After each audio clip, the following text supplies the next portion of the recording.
Isang bayan at 25 barangay ang idineklarang drug-cleared sa Ilocos Region matapos ang isinagawang ika-4 na deliberasyon at validation ng Regional Oversight Committee on Barangay Drug Clearing noong June 24. Matapos ang masusing pagsusuri, kinilala ng ROC-BDC ang bayan ng Carasi sa Ilocos Norte bilang ganap ng drug-cleared municipality.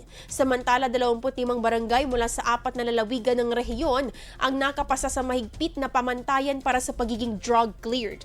Kabilang sa mga idineklarang drug-cleared barangay ang 6 sa Ilocos Norte, 9 sa Ilocos Sur, 7 sa La Union at 3 sa Pangasinan.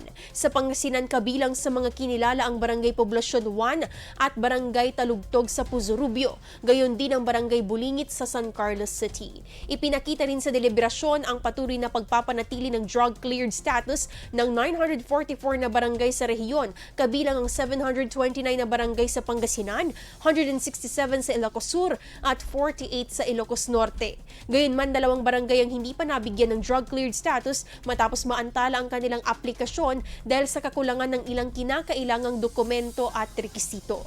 Inirekomenda din ng komite ang agarang pagsunod ng mga ito upang maisailalim sa panibagong ebalwasyon. IFM News. IFM News. IFM News.